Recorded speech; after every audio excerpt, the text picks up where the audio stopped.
Hi, I'm Dr. Jon LaPook. Welcome to CBSDoc.com. Transgender issues have been in the news recently with the announcement that Cher's daughter, Chaz, is transitioning from female to male. So what exactly does transitioning mean?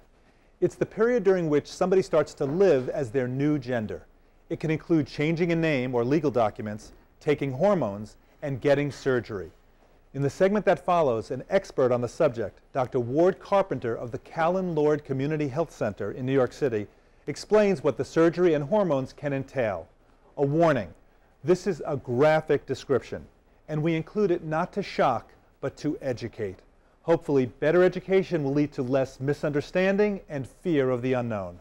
For a male to become a female genitally, what the surgeons do is they actually use the penis to create a vagina. It's called a penile inversion. So they take the skin that's there and remove the internal workings of it, invert it so that you then have a cavity for the vagina. Mm-hmm. They then use the scrotal skin as labia to create a female-looking labia. And then the final step, to my understanding of it, is that it's the most difficult part is to reroute the urinary outflow through the vagina as opposed to where it was coming out of the end of the penis. And how about sexual function and orgasm? So something they've been doing much better with in recent years is to maintain you can use the tip of the penis, which has the majority of the nerve endings, as a clitoris, to maintain sexual pleasure and function. It certainly is not completely normal since there's a lot of surgery to go on, but it definitely, people do have good outcomes. What about hormones and other medications that a man would have to take who is becoming a woman? We use something that is able to block testosterone levels. It's actually a routine high blood pressure medicine. Called?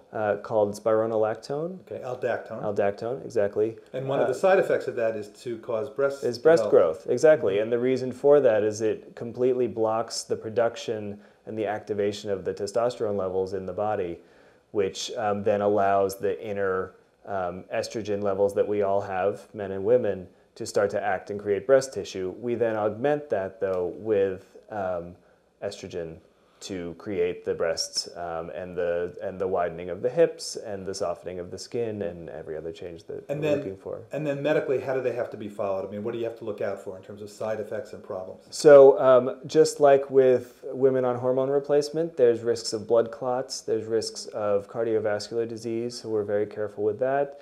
Risks of affecting the liver. Something specific about the aldactone is can affect the kidneys and really create some very dangerous high potassium levels. So we're very careful about monitoring that as well. Right now we recommend that after 10 years on the hormones, that people really start to do mammography screening because there is an increased risk of breast cancer with anyone on estrogen. But some people recommend doing it much sooner than that, immediately. Some people say you're never going to need that, and so we've tried to find a happy medium there. Now let's do the other way around. As in the case of Chaz Bono, she is becoming a he. What's that process like? So medically speaking, which is what we do here, that is only one medicine, and that's testosterone, the male hormone, which we use at a level that is able to not only block the internal estrogen levels, but also to bring out the male characteristics of deepening of the voice and facial hair growth and widening of the muscles.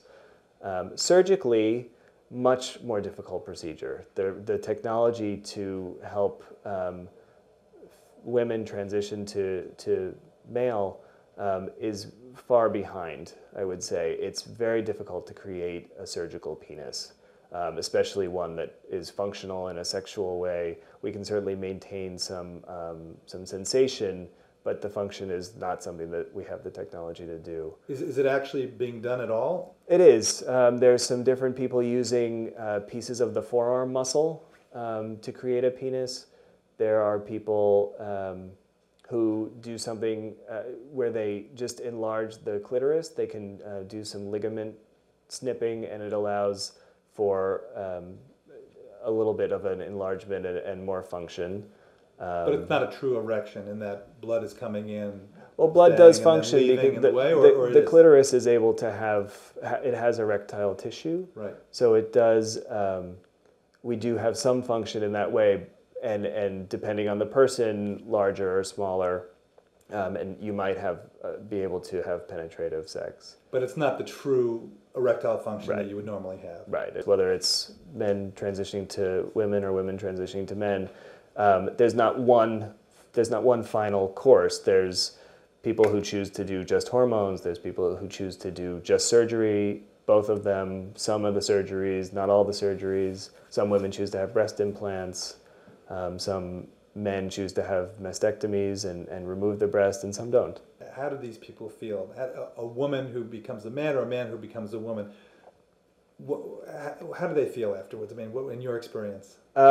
Almost always people feel, I would say, relaxed. They feel finally that they're wearing the right skin. They feel peaceful. They feel people who've had, I've seen many people have struggled with depression and suicidal thoughts, suicidal attempts even, who get on this, finally have to stop fighting that internal fight and really become different people.